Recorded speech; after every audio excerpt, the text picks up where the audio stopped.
All right, everyone, here we are with ticker symbol HYLN, Hyliion Holdings Corp. And before we jump into this chart, I want to say welcome to all my first-time viewers and investors. Welcome to my channel, Invest for Tomorrow. To all my subscribers, welcome back, and let's jump into this chart. So, Hyliion has actually been in a bullish run, right? We've been looking at it and watching it. It's been going in the upward direction. As long as the bulls continue to maintain themselves above the 50-day moving average, they were going to continue to hit newer highs and new resistance levels. Now, we did see the volatility slightly break through the 50-day moving average and bring itself back up, but every time it was going higher and higher from these lows down here. And right now, we're currently seeing that we've ended up in bearish territory. We broke through support and the bulls failed to break through this resistance. So I want every single investor to be aware that this resistance is very important for the next coming days and weeks. 2670, I'd write that down. According to the volatility of this stock, if it's going in an upward direction, this will be an important point of reference for the next coming days and upcoming weeks. Now, on the other hand, we have our support, and our support is down here at 2313. If that gets broken through in the next coming days and weeks, this could be on its way to newer lows and pull further away from the 50-day moving average. So I want every single investor to keep in mind these 2 points of reference on both ends of the spectrum. 2670 will mean that this is going on its way up to newer highs, and 2313 would mean that this is on its way down to newer lows and moving further away from the 50-day moving average. Today's support was broken through, which was at this point here at 2451. We're currently at 2432, and let's go ahead and move our support and resistance to their new locations based off of what the chart is showing us. And we're going to see these points. They're very important for the next coming days and also specifically for tomorrow. So keep in mind these points of reference for the next coming days, and let's look at what's important for tomorrow. So where is our 50-day moving average? That's probably one of the most important points here that we want to keep in mind. And our 50-day moving average is 2474. I'd write that down. Super important point. As long as we're below it, we're in bearish territory. The moment we're above it, we're in bullish territory. As of right now, we're in bearish territory sitting at 2432.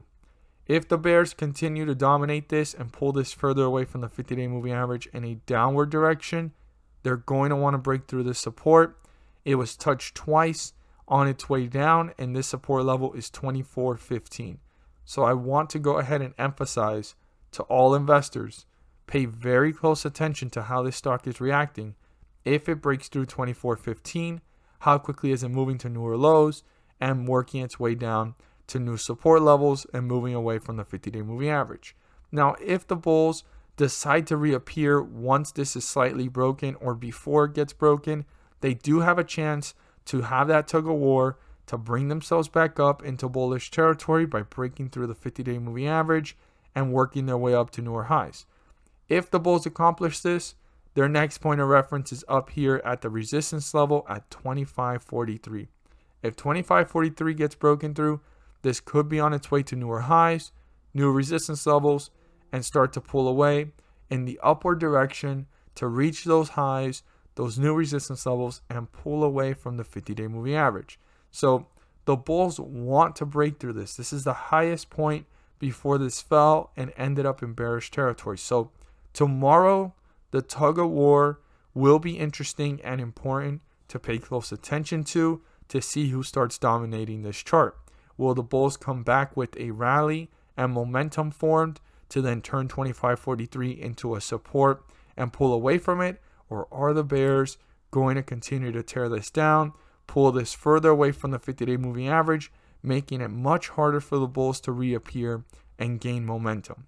Keep in mind these cues for tomorrow's trading day, and keep in mind the previous cues for the next coming days.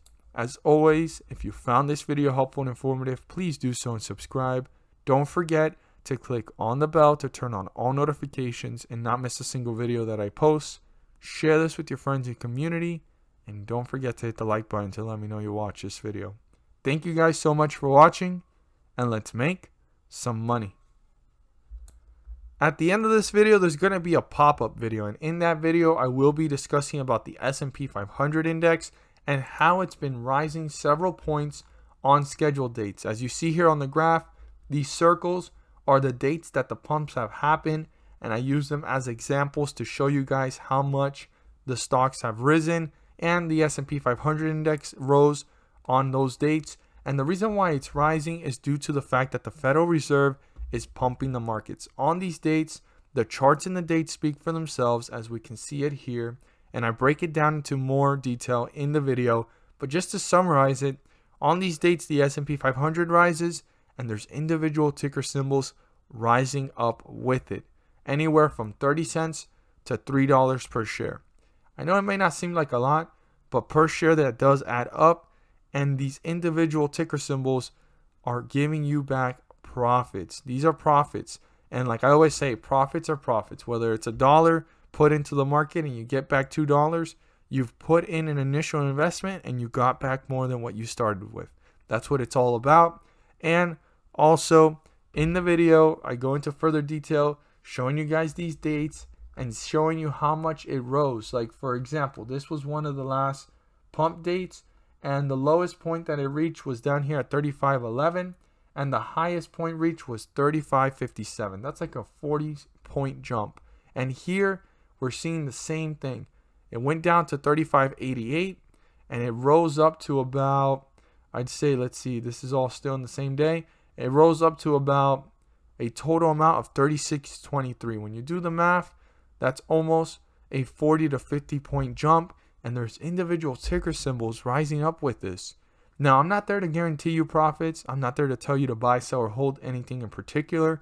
I'm just here to inform every single investor on the great news, on the opportunity to maximize profits and minimize losses. You have to do your due diligence and research, but these charts and the dates speak for themselves. I mean, this was probably one of the largest jumps that I've seen in the last couple of pumps, and it was down here at 33.02, and it rose up to about 33.88. That was an 80-point jump. There was probably ticker symbols rising up more than $3 per share on those dates. And even on these dates, there's individual ticker symbols rising more than $3 per share. Check it out. See for yourselves. And my best advice is look for ticker symbols that may be resembling the behavior of the S&P 500 index, and you'll be able to go ahead and give it a shot.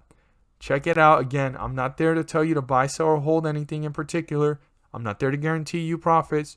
I'm just here to go ahead and share the information along with every single viewer and investor. The video should be popping up soon. If you haven't seen it already, pop up. There is the link down below in the description. Thank you guys so much for watching, and let's make some money.